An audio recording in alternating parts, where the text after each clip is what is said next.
Kita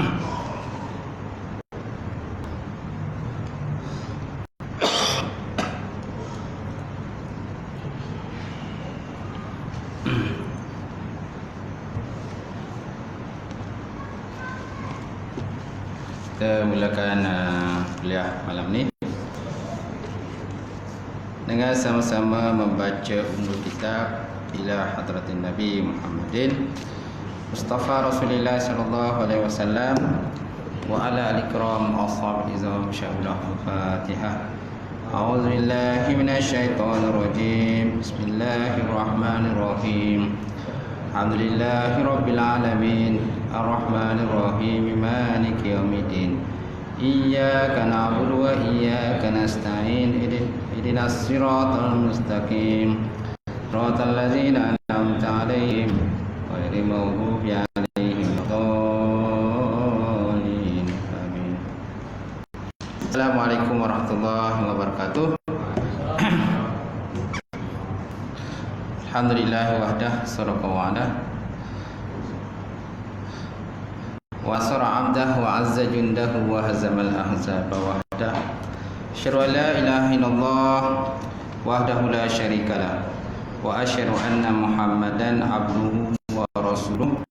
Allahumma shalli wa sallim ala sayyidina wa nabiyina wa maulana Muhammad imamil muttaqin wa qaidatul mujahidin wa ala alihi wa sahbihi ajma'in. Amma ba'd. Fa inna asdaqal hadis kitabullah wa khairul hadi hadi Muhammad sallallahu alaihi wasallam wa syarrul umuri muhdatsatuha wa kullu muhdatsatin bid'ah wa kullu bid'atin dhalalah wa kullu dhalalatin finnar. Allah Subhanahu wa taala fi kitabil azim ba'da auzubillahi minasyaitonir rajim. Wala tahsabannallaha ghafilan amma ya'maluz zalimun innama yu'akhiruhum liyaumin tasassu fihi al-absar. Maksudnya, janganlah kamu menyangka Allah Subhanahu wa taala lalai terhadap apa-apa yang dikerjakan oleh orang yang zalim di kalangan kamu. Hanya saja mereka itu ditangguhkan azab oleh Allah Subhanahu wa taala sehinggalah pada satu masa dan ketika mata mereka akan terlihat melihat azab Allah. Wa qala Nabi sallallahu alaihi wasallam, talabul ilmi faridatun ala kulli muslim. Menuntut ilmu adalah wajib kepada setiap muslim. Alhamdulillah. Yang mati atau imam kita, tuan-tuan imam. Tak lupa juga tuan Bilal kita. Kemudian tuan Siap, pengurusi masjid, jawatan kuasa sidang jemaah muslimin muslimat mukminin mukminat Allah taala. Alhamdulillah, kita panjat puji dan syukur kepada Allah Subhanahu wa taala kerana Allah taala mengizinkan sekali lagi pada malam ini pertemuan kita, perbincangan kita, insya-Allah untuk kita sama-sama menambahkan ilmu kita samping mengimarahkan Allah dan meningkatkan keimanan ketakwaan kita kepada Allah Subhanahu wa taala, insyaallah. Jadi malam ini kita sambung pembahasan kitab Aqidatun Najin. Aqidatun Najin, akidah orang yang percaya, yang dikarang oleh Syekh Zain Abidin bin Muhammad Al-Fatani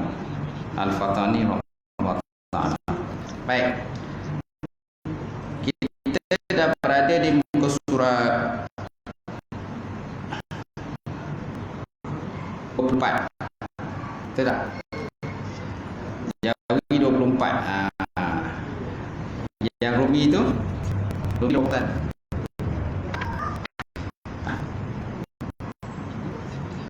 Sebab sejak 65 lah. Sifat mani. Betul kan? Baik. Sifat mani yang ada kitab disemak, tak ada kitab dengar sahaja.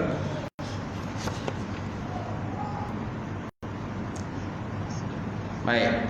Baris yang kedua ke surat 24. Betul kan? Jawi. Summa yajibu lahu ta'ala sab'u sifat tusamma sifat ma'ani. Tusamma summa summa yajibu, kemudian wajiblah lahu baginya ta'ala Allah Subhanahu wa taala sab'un sifatin, 7 sifat. Tusamma, dinamakan sifat itu sifatul ma'ani. Dinamakan sifat itu sifat ma'ani, mana sifat yang dimaksudkan kepada kepada makna lah. Artinya kemudian wajib pula bagi Allah Ta'ala 7 sifat. Dinamakan dia sifat ma'ani. Dan katanya kemudian itu tertib pada sebutan jua, bukan tertib pada haki. Katanya sponsor, kemudian itu lafaz summa, kemudian itu kan dalam dia punya bahasa Arab itu kan dia tulis summa yajibu lahu ta'ala, summa kemudian, mana summa ya kemudian, kalau sama summa wajib bagi Allah Ta'ala 7 sifat. Jadi katanya siapa? Katanya musannaf. Kemudian itu summa tertib pada sebutan jua, bukan tertib pada hakiki. Jadi kata-kata summa ni menunjukkan kepada mana tertib. Tertib daripada sebutan sahaja, bukan tertib dari segi hakikat. Kenapa? Kerana selain sifat Allah Ta'ala itu qadim, lagi azali, tiada terdahulu setengah atas setengahnya. Jadi sifat Allah Ta'ala itu kan dari segi tertib, kita biasa sebut wujud dulu. Apa wujud kita sebut kidam. Apa kidam kita sebut qah. Sampailah seterusnya lah. Dari segi tertibnya maksud macam tu. Tetapi adakah hakikatnya sesuatu? Tidak. Hakikatnya tidak. Boleh saja letak nama dululah. Tapi yang paling awal wujud mesti ada, wujud mestilah yang pertama.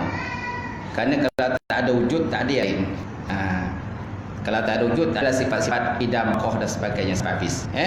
Cuma selepas pada wujud tu boleh saja dia tak ikut urutan, tak apa.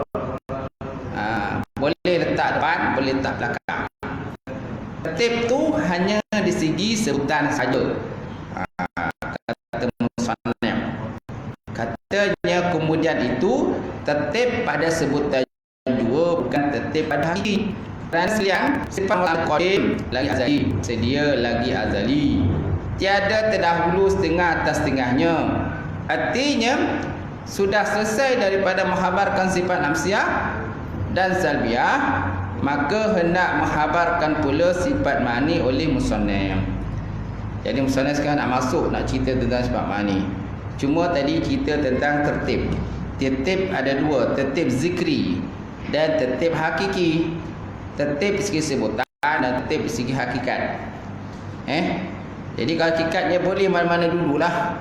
Nak sebut kudrat dulu nombor 2 pun tak apa. Lepas wujud kita sebut kudrat. Lepas kudrat kita sebut iradat.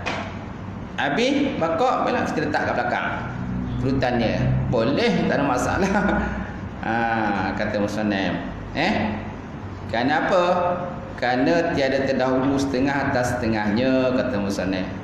Semua tu adalah sifat yang layak bagi Allah Subhanahu wa taala. Baik. Dan ada pun sebab diulang oleh musannaf lafaz yajibu itu.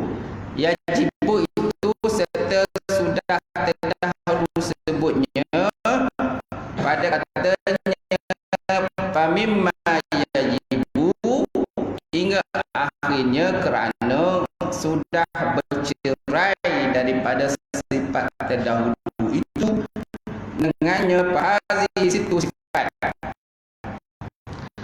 Fahadhi situ sifat. Maka inilah dia 6 sifat. Jadi kenapa diulang lagi perkataan ibu sedangkan di belakang sebut dah ibu? Tamim ma'fu li maulana jalla wa azza. Kan? Kata musannaf di belakang dah sebut katanya ibu. Sekarang ni kenapa nak perlu ulang lagi? Jadi ulang itu pun sebenarnya tiada salah. Cuma nak sebut ulang tadi supaya kita tak bincang tentang sifat salbiah. Kita nak kena bincang sifat ma'ani pula. Kata musannaf. Summa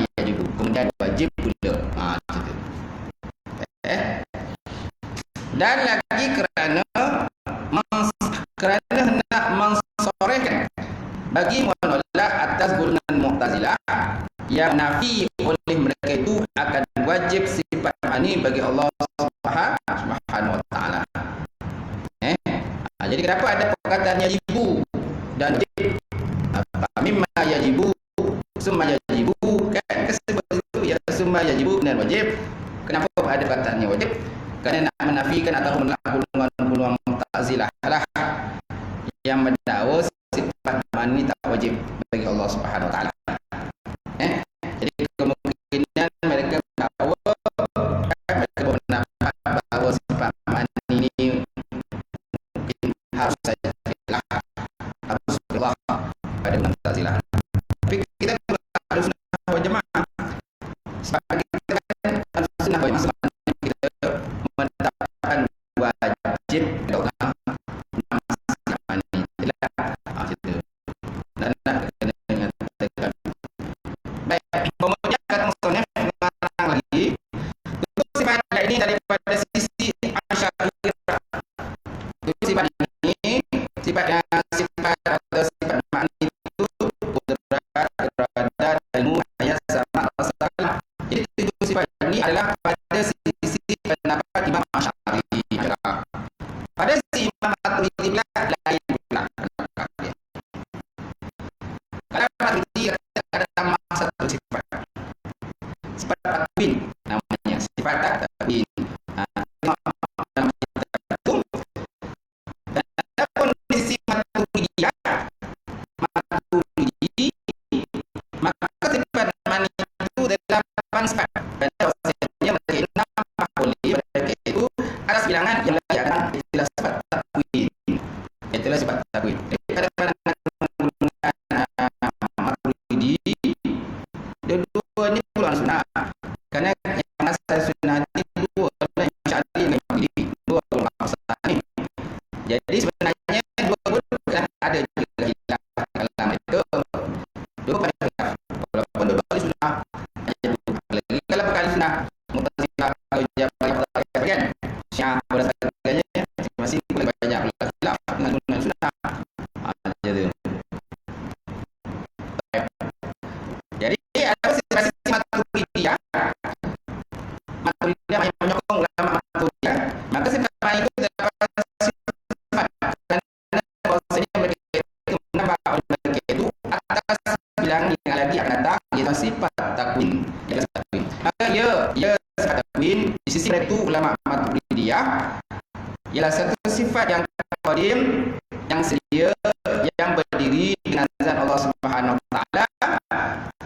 Dengan dialah mengadakan dan mengadamkan.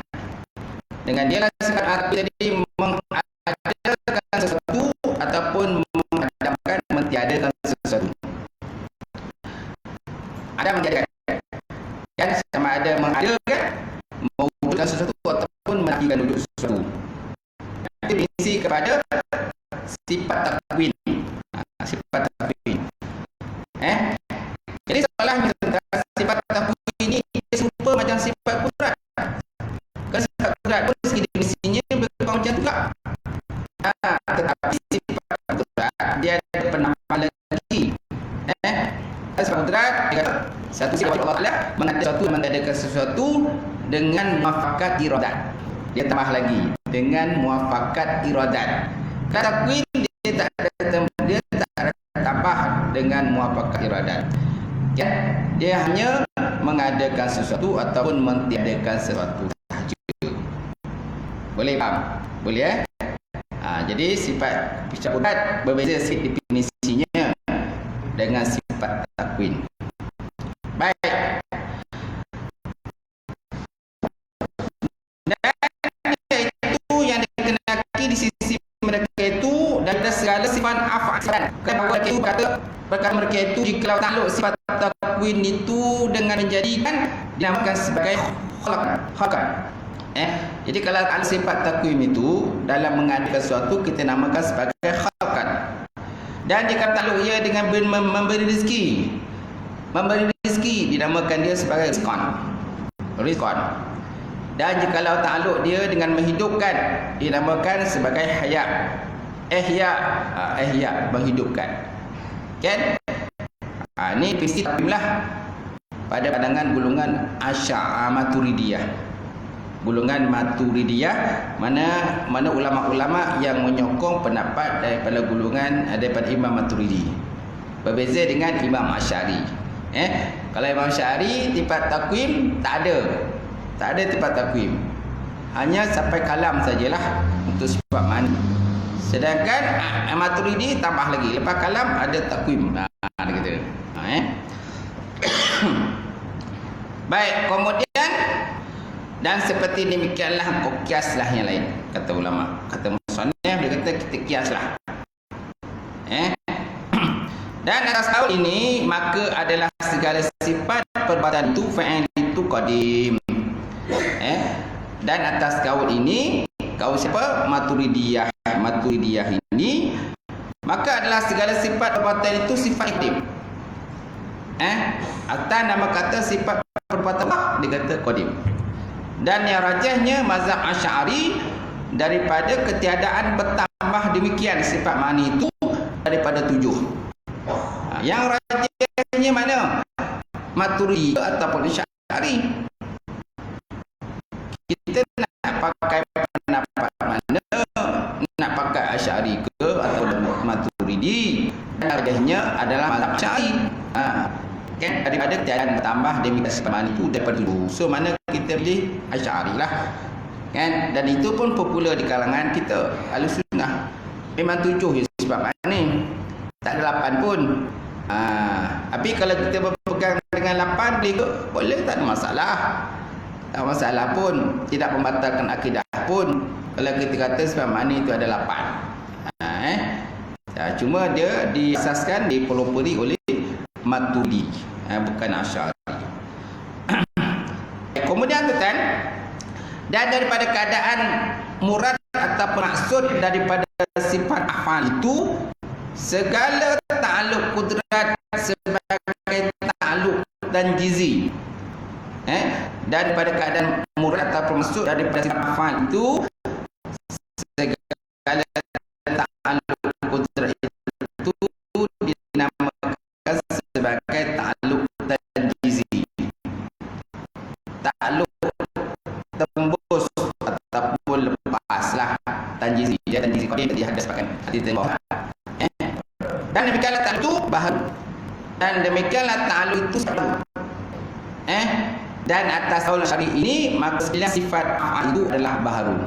Jadi kalau golongan Asy'ari kata sifat afal, sifat perbuatan yang ada Allah Ta'ala itu sifatnya sifat. Itu ni golongan Asy'ari. Sedangkan golongan Maturidi menyatakan bahawa sifat perbuatan Allah itu adalah dikatakan sebagai sifat qadim, bukan sifat afal. Bukan sifat hadis ataupun bukan sifat baharu. Okey? So maknanya tak masalah pun kalau kita tentang Asy'ari boleh, Maturidi pun boleh, tak masalah. Itu adalah dua ulama besar dalam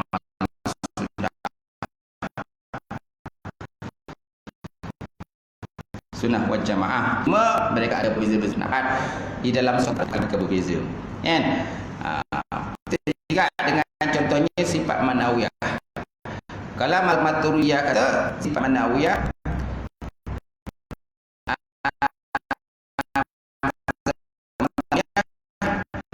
terasing daripada sifat mani.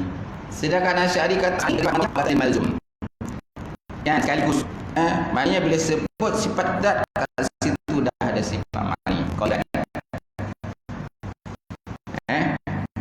Tapi kalau Maturidi asing dia.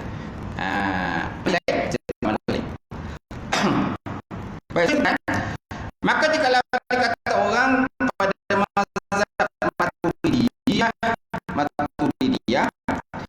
apabila sifat takwim itu dengan dia mengadakan dan mengadakan, maka apalah dan kurat pada tingkat mana? Dikata orang kan ada orang matah lah, orang matah, ada orang komplain ataupun orang komen lah je tu. Kalaulah mazhab Maturidi ni mereka kata adanya sifat takwim pada Allah, Kan? Mana sifat ma'ani itu ada 8, tambah satu lagi takwim. Tapi apakah fungsi kudrat? Kata. Apa fungsi kudrat ni? Apa nak ada kudrat dalam takwim ada? Sedangkan segi makna ni, definisi maknanya kurang sama kudrat dengan sifat takwim ada kan, ni dibantah. Benda ni dibantah. Ada yang bantah. Maka jikalau dikata orang pada mazhab Maturidiyah, apabila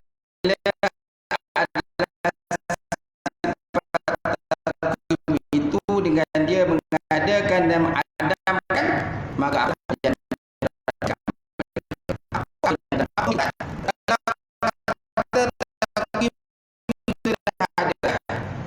kenapa nak ada kudrat? Buang yang ada yang sama pasal kan? Sama nak dengan kudrat kurang sama je, mana dia mengadakan ataupun tiadakan sebelum. Sebab apa nak kudrat? Buanglah kudrat tu, tak je takwim. Kan? Tak ialah sifat takwim pada sifat ma'ani. Masya-Allah kan.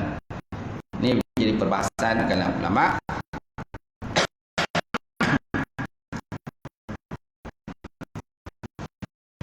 Baik.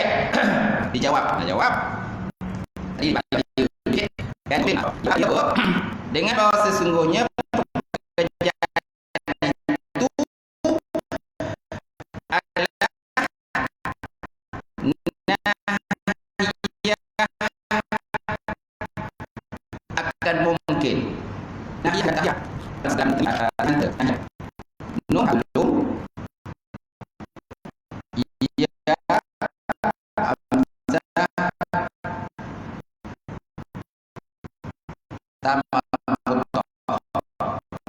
di surat An-Nahl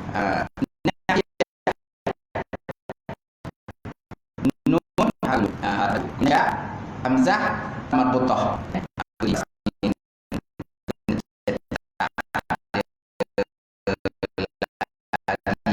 setting dari jadi nampak macam nahi kan. Jadi jawab dia dengan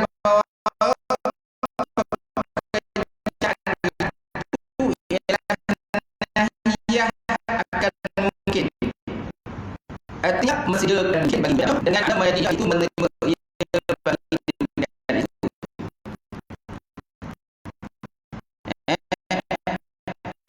Jadi dia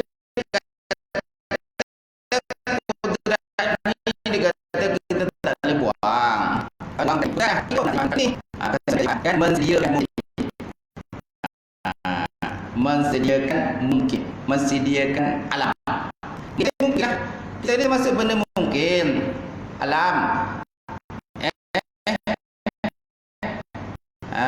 Harus juga Allah menjadikan mungkin, menjadikan alam. Kita perkara mungkin, perkara alam. Dia pun mensediakan mungkin. Membagi wujudnya sesuatu atau adanya sesuatu dengan makna menjadikan ia akan mungkin, itu menerima ia bagi demikian itu. Dia kata. Jadi kudrat ni tak perlu buat, tapi kita letak makna lain daripada makna biasa kudrat.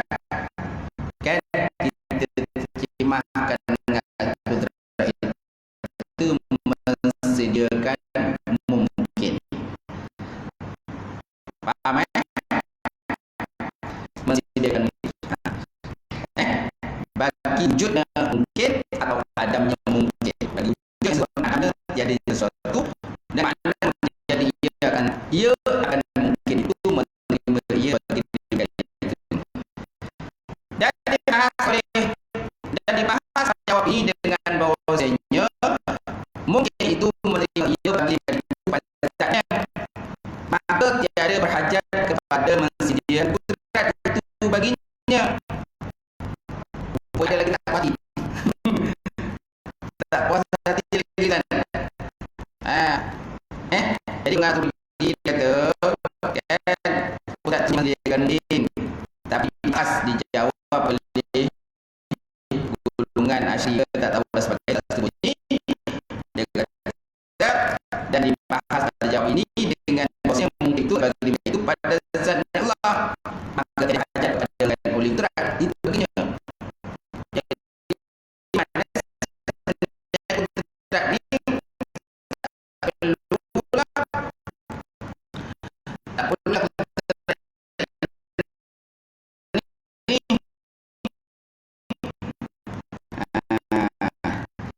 Jadi tak boleh disebut dulu, tapi tak perlu manajemen mungkin. Kudrat lah. Siapa nak ni? Kan siapa kudrat ada, apa nak ada takdim? Kau pergi bayangkan makna pada kudrat itu dengan makna saya mungkin. Kenapa?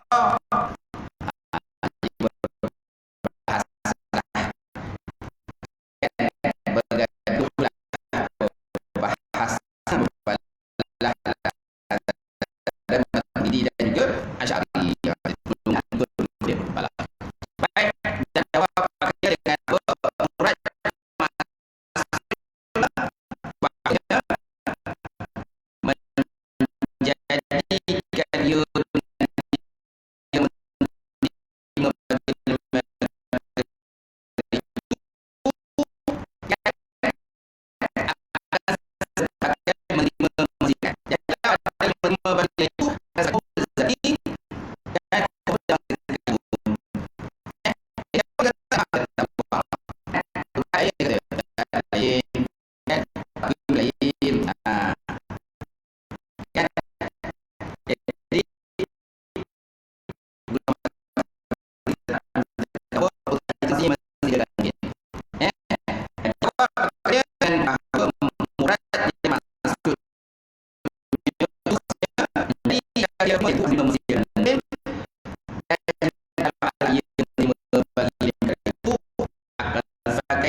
menjadikan dia sekalipun tampun maka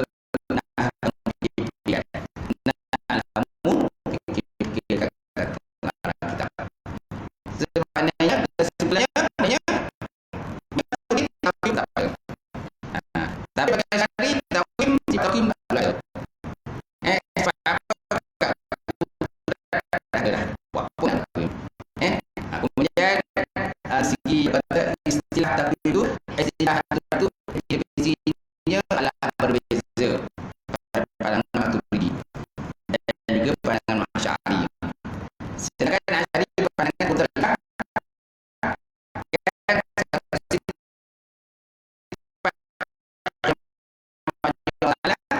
untuk menjadikan sesuatu ataupun mentiadakan sesuatu dengan mufakat iradat. Sedangkan mungkin untuk mengadakan sesuatu ataupun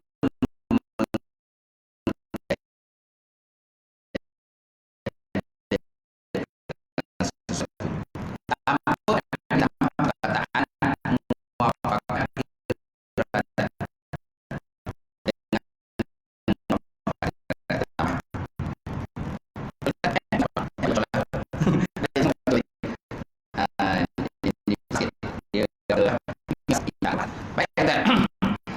Kemudian kata masalah yang lagi.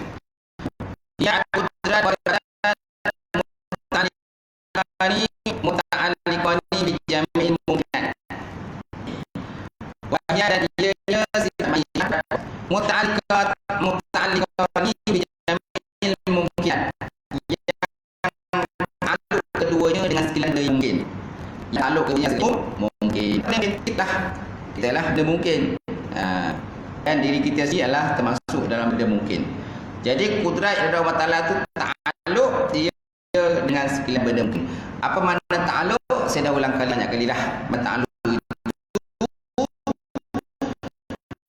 menuntut sifat akan terposifat untuk sifat yang tidak. Ada tambahan pada zat. Tambahan dia. Apa dia? Menuntut sifat akan pekerjaan yang lebih di atas zat. Contohnya kudrat iradat. Kita fahamlah kudrat itu berkuasa. Iradat pun berhak. Iradat tadi dia bersangkut berkait dengan benda-benda mungkin. Yang dicipta oleh Allah Subhanahu wa Ta'ala. Dan kudrat kudrat dia ialah ta'alluq. Kadang-kadang dia ada ta'alluq juga, ada taksis menentukan. Ta'alluq taksis dalam menentukan. Jadi kalau digabung dua-dua, kudrat dan iradat, jadi ta'alluq keduanya dengan sekalian benda yang mungkin. Termasuk kita sendiri yang pun telah menciptakan Allah Subhanahu Taala. Di atas kudrat dan iradat Allah Subhanahu Taala ada dalam dunia ini. Baik. Kemudian artinya dan iaitu yang 7 sifat itu, pertama kudrat, yang kedua iradat, yang ta'alluq keduanya dengan sekalian benda yang mungkin. Dan ta'arif kudrat itu iaitu sifatun wujudiyatun qaimatun bizatihi ta'ala yata'atti biha ijadu kullu mumkinin wa adamihi ala wafaqil iradat. Jadi sebagai ialah sifatun wujudiyah, satu sifat wujudi ataupun bukti yang tetap, qaimatun bizati Allah Subhanahu ya ta'ati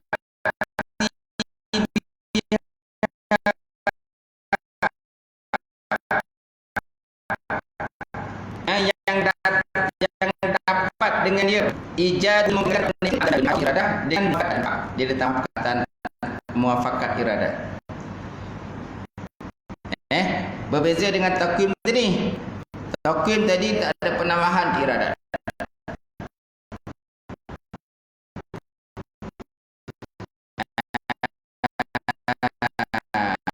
Dia kata mengadakan dan mengadakan sesuatu. Sifat wujudi atau subuti yang berdiri dengan zat Allah Taala yang dapat dengan dia mengadakan tiap-tiap dan ada menjadikan muafakat iradat. Artinya tiada menjadikan ia ke sesuatu dengan kehendaknya Allah. Jadi ada satu benda pun yang cerita dengan Allah Ta'ala dalam alam ini, melainkan semuanya dengan kehendak Allah. Tanpa kehendak Allah, tuan pun tak menuju dunia ni. Saya tak tahulah tuan berada di alam mana. Tuan berada di alam mana pun saya tak tahu, kan? Tapi saya pada kudrat dalam alam berada di alam ni. Sekarang pun mudah dah hujung-hujung. Dah hujung-hujung. Dah berapa tahun lah dulu dalam dunia ni, kan? Dia dah 80 tahun, kan? Dia 70 tahun macamnya. Cuma tunggu orang kata kubur lah. Dia kubur ni pun. Siapa poin tak tahu? Tak? Siapa yang poin dulu tak tahu. Mungkin dan poin dulu, tuan poin kemudian. Ataupun mungkin tuan poin dulu dan poin kemudian. Tak tahu siapa dulu. Kadang-kadang orang sebelah kita poin dulu.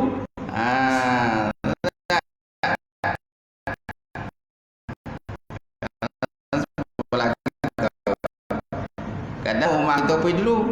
Orang kata abang dulu. Tak tahu kita, kan? Jangan tahu, kan? Baik. Kadang-kadang itu yang dapat yang ada mungkin dan mengadamkan itu isyarat kepada ta'alluqnya yang sudah. Jadi yang dalam dikatakan sebagai mengadakan sesuatu dan mengadakan sesuatu tadi, benda mungkin tadi ialah satu isyarat petunjuk pada yang iaitu patut pada tadi bagi mengadakan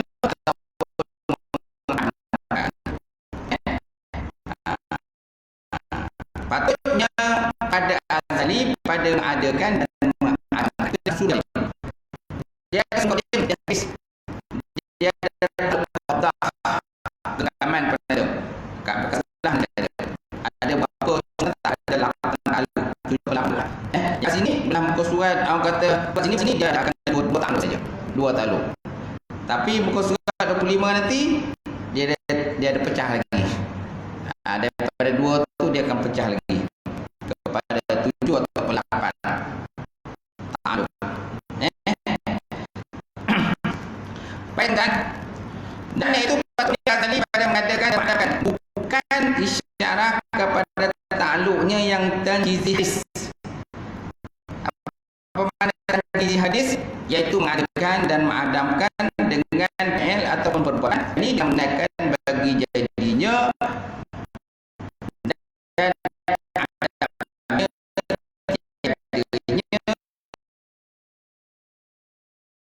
bahawasanya bersegera faham daripada ta'aluk tidak dengan dia itu iaitu ta'aluk luga. Jadi yang ta'aluk itu yang ada kata itu ta'aluk ni lebih kepada suri, bukan tanjizi hadis, bukan tanjizi. Ta'aluk ada isyarat ta'aluk suri, bukan pada tanjizi hadis. Apa benda suri qadim di sini? Apa itu tanjizi hadis dan apa itu ta'aluk qadah, ta'aluk genggaman. Dan lagi pula ditakdirkan, diibaratkan dengan tiap-tiap mungkin itu mengakibatkan suluhi. Ini mana takut dari mengatakan dua. Kerana banyak dan ta'aluk ia akan sebagai ta'aluk tanjizi hadis dengan tiap-tiap mungkin. Kerana mungkin yang ta'aluk oleh ilmu ta'ala dengan ketiadaan wujudnya itu seperti iman bagi Abu Jahal. Iman bagi Abu Jahal, dia ta'aluk dia dengan dia akan demikian itu ta'aluk. Kenapa tiada ta'aluk Imam Abu Jahal? Dalam ilmu ta'ala dia memang akan beriman sebab dia tidak ta'aluk itu, tidak ada bahasan. Kerana Jahal ni memang tetap dia akan beriman kepada Allah Subhanahu Wa Taala. Lainlah kalau orang tu memang asalnya tidak beriman, tiba-tiba beriman kepada Allah Subhanahu Wa Taala. Dan jika ta'aluk ia dengan dia akan sebagai ta'aluk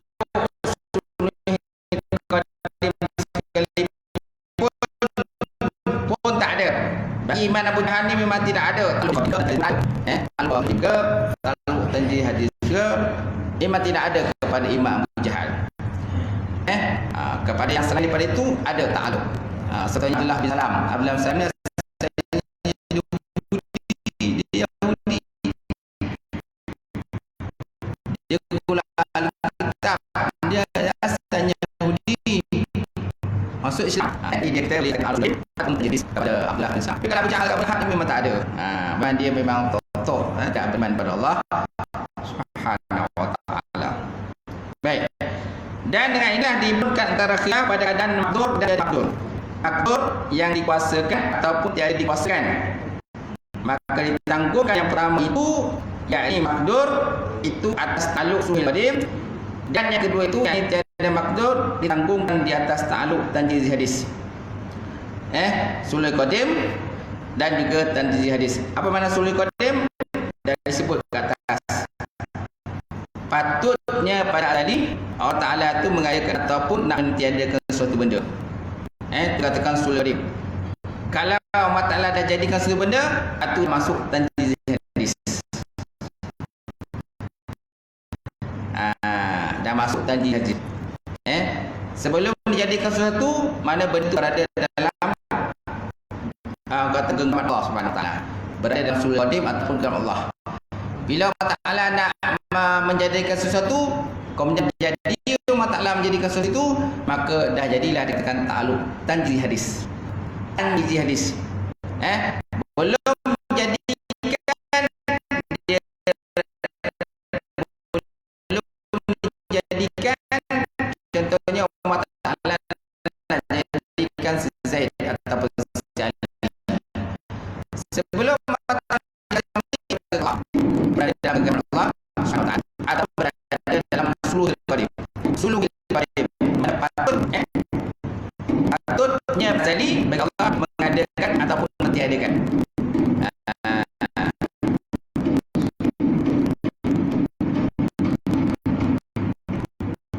Patut Allah pada ayat mengatakan pun tak jadikan Zaid. Kalau Allah Ta'ala memutuskan nak mengadakan Zaid, dan jadilah Zaid dunia, dia akhirnya maknanya dah berlaku tanjizi hadis. Berlakulah tanjizi hadis. Berlaku tanjizi hadis ini dia satu namanya ta'aluk qadah. Ta'aluk dengan Allah. Ta'aluk dengan Allah. Kemudian maka ditanggungkan yang pertama itu, yakni yakni makdur yang dikuasakan itu atas ta'alluq usul qayyim, dan yang kedua itu tiada makdur dita'alluqkan ta'alluq dari hadis. Maka saya bahawa pada ta'alluq maka saya yang buat hadis, tetapi ini dia jalan ijma'. Jangan kalau secara tafsir rinci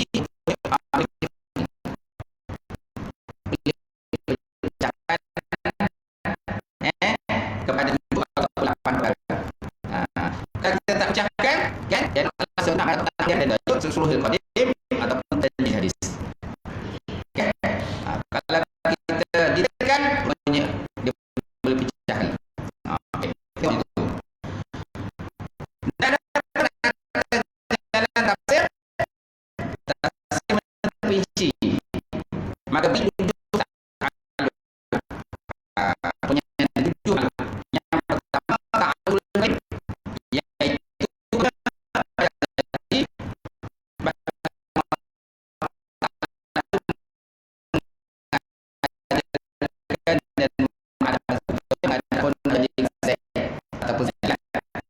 jadi patut yang tadi mengenai dia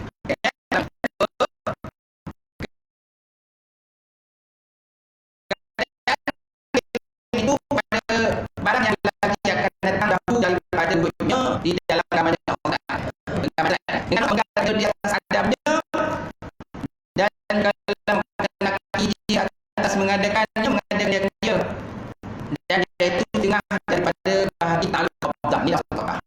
Jadi sekarang ni kalau tadi patut kalau pertama ta'alluq usul qayyim, mana patut nak jadikan atau nak jadikan. Kemudian bila kita masuk ke ta'alluq qabdah, ta'alluq qabdah ni boleh membatalkan dia dalam keadaan ada ataupun meneruskan bukan.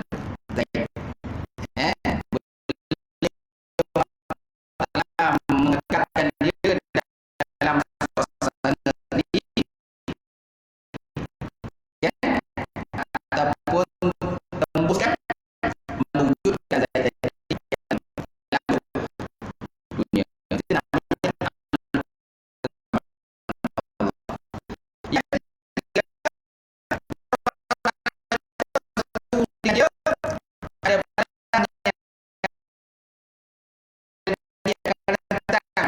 barang dan segala bagi hadis. Yang menunjukkan pendidikan ada lain. Dan akhirnya nanti akan akses sebagai gizi dan gizi dan tembus kekuatan Allah. Yang keempat, keadaan mungkin pada ketika wujud itu dalam genggaman Allah, genggaman kudrat, dengan makna bahawa Allah Ta'ala jikalau mengenaki ia atas mengekalkan yang wujudnya Zaid, dan jikalau mengenaki dia mengadamkan Zaid, saya mengadamkan dia akan dia dengan dia, dan itu setengah daripada bahagi ta'alluq qabdah.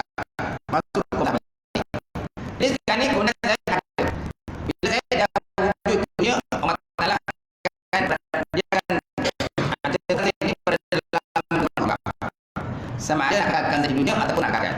Kalau akan dari dunia maka Allah Ta'ala akan mati. Yang perintah melakukan maut akan melakukan maut cari nama orang ini. Okey. Jadi mana dah tembuslah lepas daripada ta'alluq qabdah. Jadi kalau seandainya mana Zaid masih hidupnya belum mati masih dalam qabdah genggaman Allah Subhanahu masih dalam genggaman Allah. Boleh Allah Ta'ala kasih dia banyak umur ataupun nak pendekkan umur. Serahlah kepada Allah Subhanahu Wa Taala. Kalau ada umur, mana akan masuk step seterusnya dan dihadiri. Posisi seterusnya. Baik, kemudian yang kelima, mengadamkan oleh Allah Ta'ala ke sesuatu dia dan iaitu setengah daripada bahagi ta'alluq dari hadis. Okey, yang kelima ni Allah Ta'ala memutuskan mengadamkan Zaid, mematikan Zaid. Mula perintah mereka maut, pergilah jumpa Zaid ataupun si Ali ni tak Tarilah nyawa dia. Tarilah dia nyawa dia. Bila tarik nyawa matilah. Inna lillahi wa inna ilaihi raji'un, kan? Maka imam pun dah orang kata Bilal pun pergilah tengok siapa yang mati, kan? Bila mati ni kat mana mati ya, kan? Nak tanam kat mana? Tak, ahli waris mana ni? Tak. Saya masih pun carilah ahli waris dia, siapa yang uruskan kubur, siapa yang gali, kan? Siapa rekaman dia. Tak. Buatan kapan ni apa belum? Tak bagi belum kapan ni rumah nak ditanam. Tak. Itulah. Baik. Yang keenam, keadaan mungkin itu pada ketika adamnya di dalam genggaman kudrat Allah Ta'ala juga, dengan mana bahawa jika lelaki Allah Ta'ala mengekalkan dia di atas adamnya, mengekalkan dia di atas adamnya, dan kalau mengenali dia dengan mengadakannya, nescaya mengadakan dia akan dia semula. Jadi Zaid bila dah mati, dah masuk dalam kubur, dia pada qabdah genggaman Allah Ta'ala tadi. Dia pada genggaman Allah, jadi pulang pada Allah Ta'ala kekalkan dia mati dalam kubur selama-lamanya, tak bangkit-bangkit ataupun Allah Ta'ala tentukan dia akan bangkit. Bangkit hitung amalan dia. Baik, seterusnya tu tak, dan itu daripada bahagi al-qabdah yang ini genggaman Allah Ta'ala juga. Yang ketujuh, mengadakan Allah Ta'ala sesuatu dengan dia pada ketika bangkitnya, bangkit dulu, dan dia setengah daripada segala bagi takluk hadis lagi, masuk bagi tali hadis, mana bangkit pula ni dalam kubur lah, kan? Ni dah kiamat datang ni, maka Allah Ta'ala perintah semua yang mati semua dibangkitkan, dibawa kepada masyarakat untuk hitung amalan-amalan masing-masing. Jadi masuk takluk tanzil hadis semula. Dan diam oleh mereka itu daripada takluknya dengan satu kemudian daripada itu. Dan itu keadaannya dalam qabdah, genggaman kudrat, dengan makna bahawa Allah Ta'ala jikalau berkenaki dia akan dia, mengekalkan akan dia, nescaya mengekalkan dia akan wujudnya.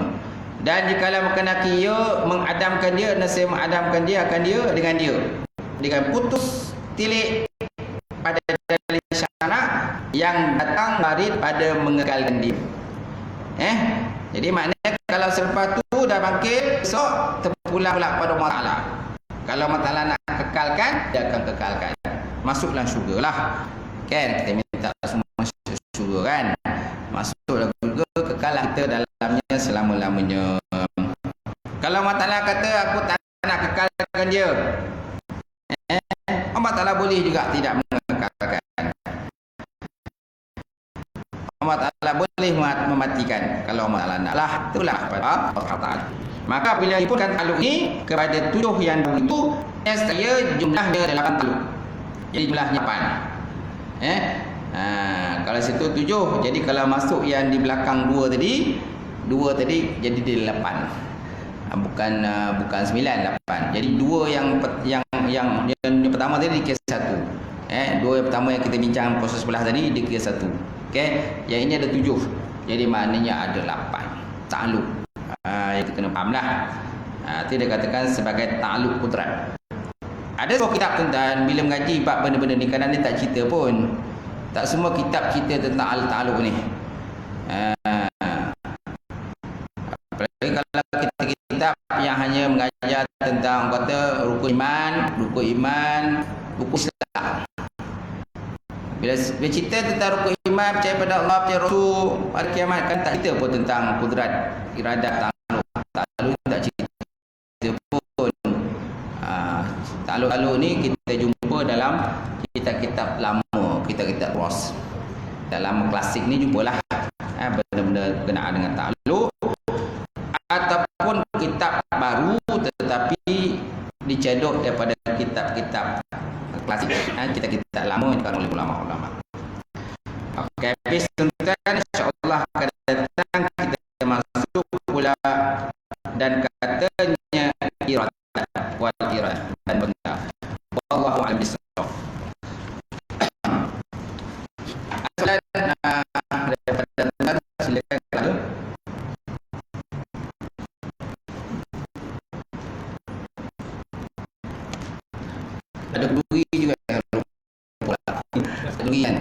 sifat alat beri. Kau nak jumpa. Alhamdulillah wassalatu wassalam ala syafi'il mursalin wa ala alihi washabihi ajmain.